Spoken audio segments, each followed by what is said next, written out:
Hey, this is Matt once again. Welcome back to another video. There's another paid request. This time for Corey. Thank you so much for that. And for those interested in requesting any type of topics, reviews, commentaries, video game playthroughs, re-reviews, whatever taste may be, PayPal's usually the best bet, or join my Patreon. Both links are down below in the info box. Now, the second of these four topics that Corey had for me was which director's last movie was the most depressing? And he had three choices: Wes Craven, George Romero, and Toby Hooper.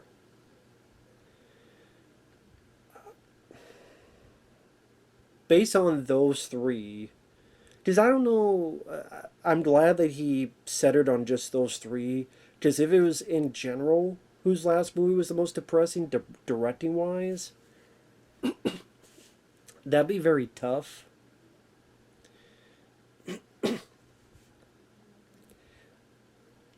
But for those who don't remember, Wes Craven's last film was Scream 4.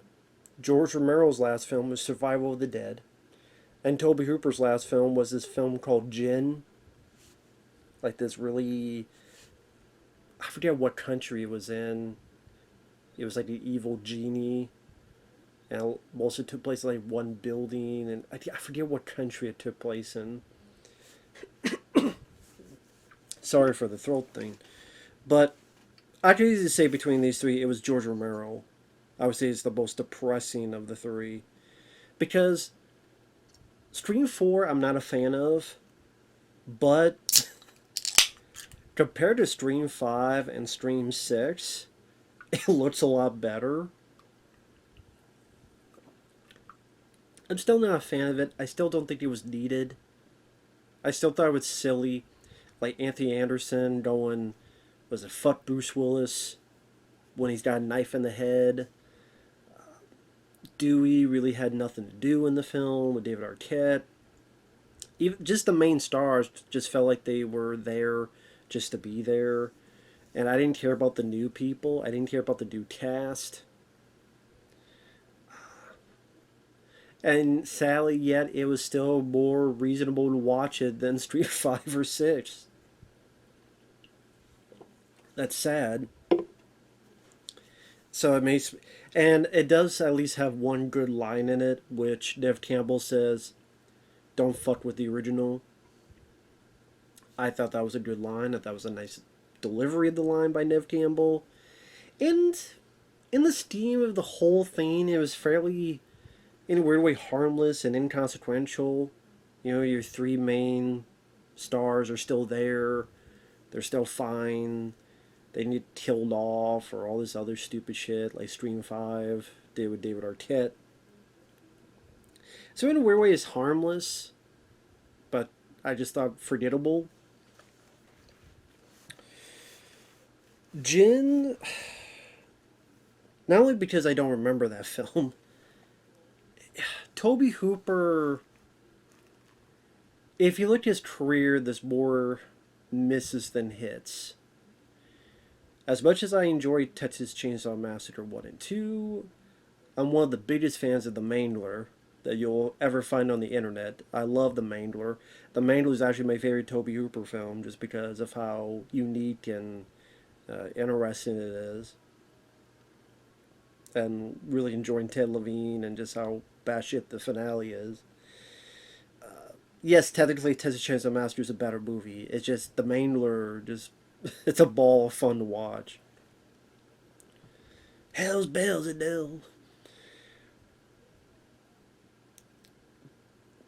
I don't mind Life Force. I like Poltergeist, although I know some say Toby Hooper directed it, but there's also a lot of people that say Tarantino. Tarantino.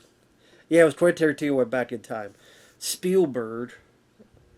Although I'd like to see a Tarantino horror film like Poltergeist, that'd be cool to see. But Spielberg, I know there are people that say no, Toby Hooper directed it, but I do think Spielberg did a lot of it. I do. I'm not saying Toby Hooper was never on set, but I think Spielberg had a little bit more of the control and other stuff. Anyway, that's a whole other conversation. But So yeah, there are Toby Hooper films I like, but like I said, I think there's more misses than hits for him. What was it? Didn't he do the one with the haunted dress, Some Dangerous Tonight? I think Anthony Perkins was in it. I know I've seen it once before. Invaders from Mars, I was not a fan of. Spontaneous Combustion. Spontaneous Combustion, I thought it had potential. Brad Dourif's performance, some kind of fun special effects, but it really toasted itself by the end of the movie. It just, ironically enough, like the title, it combusted itself by the end of the movie. Ran out of ideas, didn't care for the direction and where they went with the story. And sometimes some scenes, like the whole beginning, felt cheap. Set design wise, I just have a lot of issues. And then what was it? The Crocodile movie he did, and then he do Mortuary, and so there's a lot of bad films in there. So Jin just felt like, here's another bad movie for him. But George Romero, Survival of the Dead, is the one that's the most depressing. Number one, there probably technically are just as many. I don't know. Toby is Chainsaw 1, Chainsaw 2, Poltergeist, Life Force, Mangler. There might be as many Toby Hooper films as George Romero films I like, maybe. But George Romero seemed like he didn't get to. He wasn't doing. Toby Hooper, I think, has more movies than Romero, I believe. So you had to wait a bit longer for Romero because a good chunk of the 90s he was spent trying to get all these projects done and it never came to be. Where George Romero, he was this close to getting The Mummy. Even before that, he was this close to getting Pet Sematary. That didn't happen. The Stand. That didn't happen. Again, The Mummy. That didn't happen. Resident Evil, which there's a trailer for a documentary on that project, which is pretty cool. I look forward to it. I don't know when it's coming out, but that didn't happen. So a lot of his time and heyday was spent on all that while these other people were making movies, whether it be Carpenter, In the Mouth of Madness, Village of the Damned, Members of the Invisible Man, whether it be Wes Craven, Scream, Vampire in Brooklyn, People Under the Stairs, whether it be Toby Hooper, with Spontaneous Combustion and The Mangler, and George Romero wasn't really doing a whole lot. You know, I love Dawn of the Dead, I love Day of the Dead, I like Monty Shines, I like To Deal with the Dark Half, I like Creep Show. His last years, Bruiser, I could watch Bruiser more so than those Toby Hooper films I was mentioning, like Gin and Mortuary. Land of the Dead, I don't mind Land of the Dead. I think it's okay. I think Land of the Dead is an okay movie. I can watch it. I don't mind the cast. I don't mind the production. I felt I had a little bit more of a polish on budget. Not nearly as good as Dawn or Day of the Dead. I saw in the theater and I could watch it. I didn't mind the lead guy, who I think was the boyfriend in Naomi Watts in The Ring 2. John Leguizamo I didn't mind. Dennis Hopper I didn't mind. The score, I thought the score was really good. I know they used pieces of that score for the very first teaser, Rambo, that was on Air Cool News back in the day. It was like the 3-minute teaser, very rough quality, and it's when the film was just called, I think it was called John Rambo at that point, and Rambo's like cutting heads off, and you hear music from Land of the Dead. That was cool. It's not the trailer later on with Lit Up Eyes. It's the very first like 3-minute, very rough quality. You probably still find online if you look hard enough.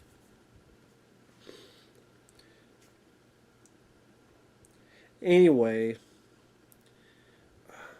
but after that he did Diary of the Dead and Survival of the Dead. And of the Dead movies, those, number one, the fact they're part of the Dead movies, which is George Romero's bread and butter. And I may not be a fan of Night of the Living Dead, the original. I respect what it did, but I'm not a fan. I like the 1990 remake more, but I respect what it did. It was the late 1960s. You know, it was a different time, different period. I can respect what they was doing, but I don't much care for the film as it is. Like I said, I much prefer the 1990 movie. His Dawn of the Dead's my favorite. Not only my favorite Romero film, but my favorite zombie film. And then Day of the Dead I thought was really good. Land of the Dead was okay. Die of the Dead was a mess. And Survival of the Dead was a tremendous mess. And the worst film he ever did. Like Jin, I don't know if I could say that's Toby Hooper's worst film that he did. Even Scream 4, I don't know if I could say that's Wes Craven's worst film he did. I would say My Soul to Take, which I thought was his last, but he actually did that before, was much, much worse. Survival of the Dead is George Romero's worst film. That's another thing that makes it more depressing. It's his last film, and it's his worst film. And it's part of his Dead franchise, which is, you know, his bread and butter.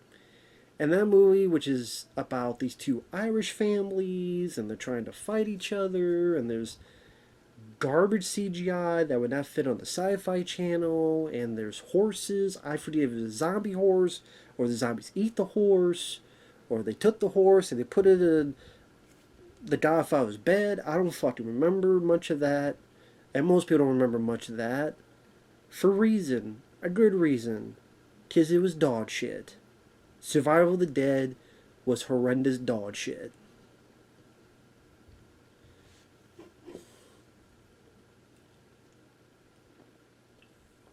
And that makes it depressing. It's Romero, one of the best directors we had in the horror genre. His last film became his worst film, and it was associated with his Dead movies, which was what got him to the party, so to speak. Toby Hooper, Jen was just like, here's another shitty movie. Scream 4, you know, not really a fan of it, but better than My Soul to Take, I'll give you that. But Romero, I don't know, it's sad too. George Romero, I don't know about Toby Hooper, but George Romero and Wes Craven, I've heard people talk about them, and they seem like nice guys, and they're still sad. When I first heard that they passed away, up till now, it's still sad that they're not here. Those are two guys we'll like to have talked to, you know. 10, 15-minute conversation. Romero, I would ask him about his projects that never came to be. And I was like, just let's center on the projects that never came to be. Including, is it true, like in the 70s, you were going to do this film called Apartment Living about an apartment that eats people? Like, what was that about? I'm curious about that. And Wes Craven, I probably asked about Shocker. Let's talk about Shocker. And Vampire Burger, what the fuck happened with Vampire Burger? What the fuck happened? He'd probably laugh about it. But, yeah. Rest in peace to all three. Yeah, we lost a lot of them, Sally. A lot of those great horror director icons. Yeah, John Carpenter around, but from what I understand, he's just a grumpy puss who is a dickhead to people and won't sign autographs at conventions and is just being a grumpy curmudgeon fuck. So,